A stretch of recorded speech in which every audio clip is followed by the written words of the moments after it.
Bienvenue dans Couture apparente, le podcast qui s'interroge sur la mode et l'impact qu'elle a sur nos vies.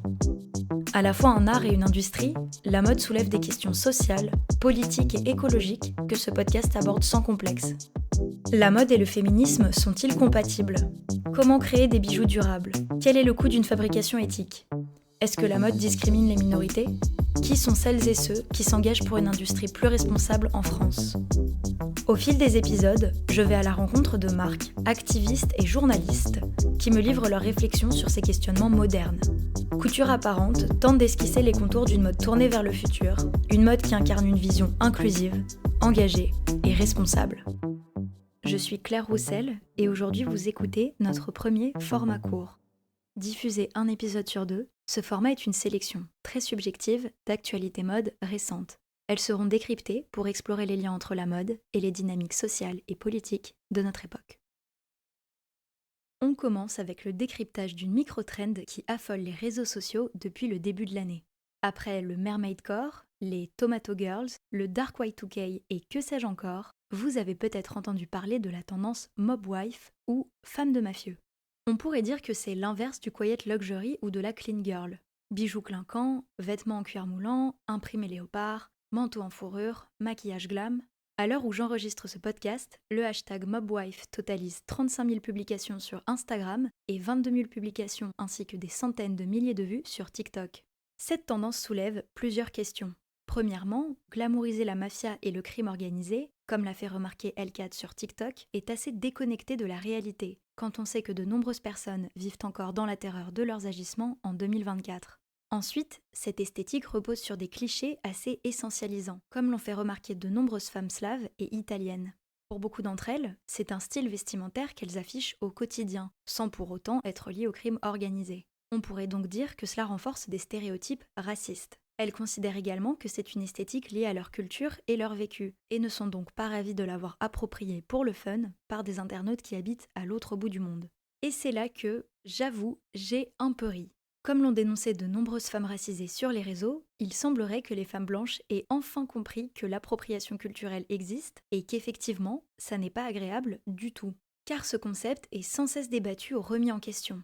Par exemple, quand de nombreuses personnes copient les tresses des femmes noires ou le style d'adolescents de banlieue en n'ayant jamais vécu leurs expériences et que les intéressés dénoncent cette récupération, on ignore majoritairement leurs protestations.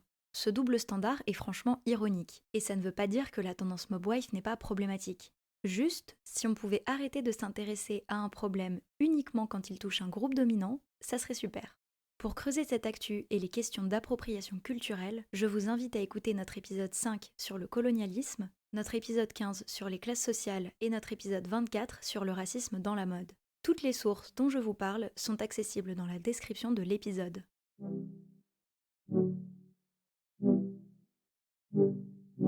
Notre seconde actu concerne un groupe médiatique qui produit de célèbres magazines, comme Vogue, Vanity Fair, Glamour, Teen Vogue. J'ai nommé Condé Nast. Le 24 janvier, 400 membres de son staff new-yorkais ont quitté les bureaux et organisé une manifestation ou picket line devant l'immeuble. Un événement rare dans la mode et les médias qui connaissent une crise économique sans précédent. L'événement était organisé par le syndicat de Condé Nast qui a démarré en 2018 après l'annonce que Condé Nast allait renvoyer 5% de ses effectifs. Sur le compte Instagram du syndicat Condé United, on peut admirer des pancartes qui font référence au diable s'habille en Prada, car la tyrannique Miranda Priestly est connue pour être basée en partie sur Anna Wintour. Parmi mes slogans préférés, Job for Employees, Groundbreaking, ou Des emplois pour les employés, révolutionnaire. Et bien sûr, la pancarte, le diable porte des lunettes de soleil quand elle vous vire. Cerise chanceuse sur le gâteau, ce jour-là, l'actrice Anne Hathaway, qui joue l'héroïne du Diable s'habille en Prada et l'assistante de Miranda, devait faire un shooting pour Vanity Fair. Lorsqu'elle a appris, via son propre syndicat, le SAG-AFTRA, la situation, elle a immédiatement quitté le plateau, dans un move fidèle à Andrea. Pour creuser la question des conditions de travail dans l'industrie, je vous invite à écouter notre épisode 20, La mode peut-elle ralentir ?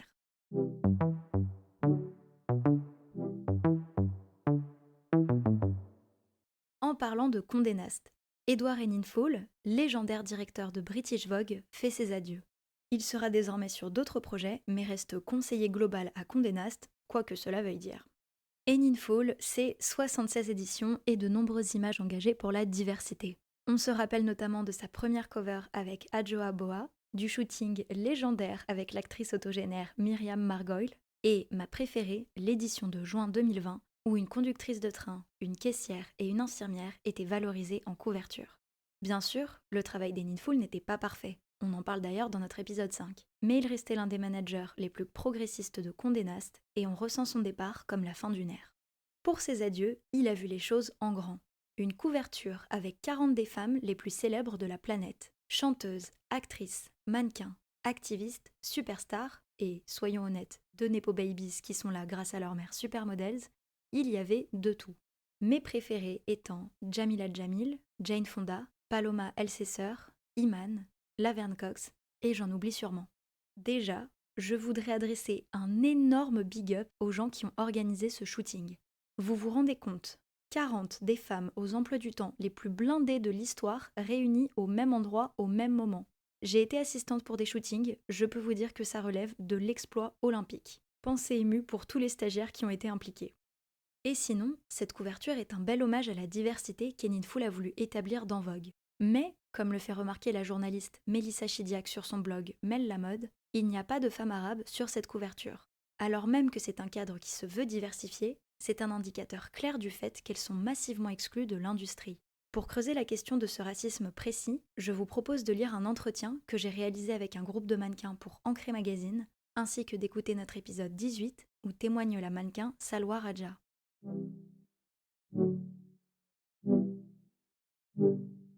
Pour la suite de ces actus, j'aimerais revenir sur un défilé qui a défrayé la chronique en janvier, le show couture artisanal Margiela 2024. Il y a plein d'analyses stylistiques qui ont été faites et je ne vais pas revenir là-dessus. Mais pour moi, cet événement comporte des dimensions politiques et sociales. Déjà, j'aimerais revenir sur un détail artisanal superbe, le col de nombreuses tenues qui semblaient être en porcelaine ou en bois, alors que c'était du cuir. On doit ces créations à l'artisan français Robert Mercier, dont le travail commence peu à peu à être médiatisé à la hauteur de son talent. Il a créé plusieurs tenues de tapis rouge, à mon sens iconiques, comme la robe Balmain seconde peau pour Zendaya et un bustier plume porté par Hunter Schaeffer. On salue également la brillance du maquillage réalisé par la seule et unique Pat McGrath. Maintenant que ces hommages sont rendus, j'aimerais revenir sur un point qui m'a toujours chiffonné. Le directeur de Margiela est John Galliano, qui a été directeur artistique chez Dior de 1999 à 2011, perçu par beaucoup comme un génie torturé de l'industrie. Il a été licencié par Dior après avoir été filmé en train de tenir des propos antisémites extrêmement violents et condamné à une amende avec sursis en 2011. Depuis, il est entré en cure de désintoxication et a échangé avec des responsables de la communauté juive.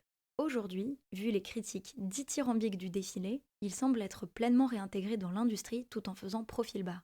La question que je me pose est la suivante. Si Galliano n'était pas un homme blanc à qui on a apposé l'étiquette de génie, aurait-il pu se refrayer un chemin dans un milieu médiatisé et les critiques seraient-elles aussi promptes à saluer son travail ? Pour creuser le traitement des créateurs par la mode dans les années 2000, je vous conseille l'extraordinaire documentaire Luxe, la fabrique du rêve. Il revient sur les parcours de Galliano, McQueen et Marc Jacobs. Il est accessible gratuitement sur France TV.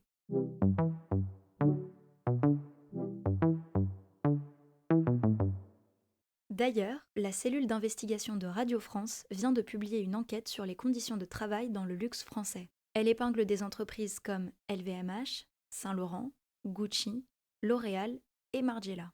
Horaires à rallonge, contrats ultra précaires, congés pas respectés, harcèlement moral, toutes sortes de problématiques, que vous connaissez bien si vous travaillez dans l'industrie, sont évoquées. L'exploitation des mannequins, notamment celle amenée en Europe et endettée par des agences, est également dénoncée. Je vous invite à lire ou écouter cette enquête, car en 2024, il serait temps qu'on arrête de faire passer les violences au travail pour un mode de vie glamour.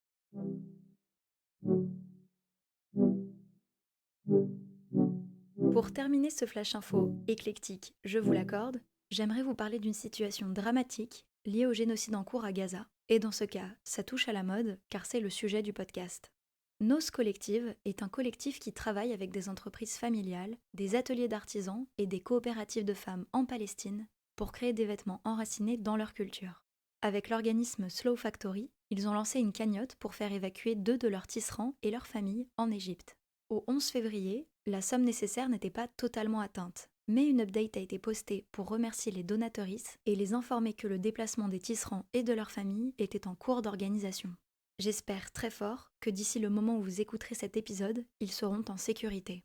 Mais vu la situation à Rafah, où 1,4 million de civils sont piégés et subissent des bombardements, rien n'est moins sûr. Au-delà de cette urgence humaine, qui est bien sûr la priorité, cela nous amène à nous interroger sur la préservation des savoir-faire et des cultures des communautés opprimées. Car le vêtement, comme d'autres formes d'art, contribue à la construction des identités collectives et individuelles. C'est donc un enjeu essentiel qui est aujourd'hui souligné dans sa dimension la plus tragique.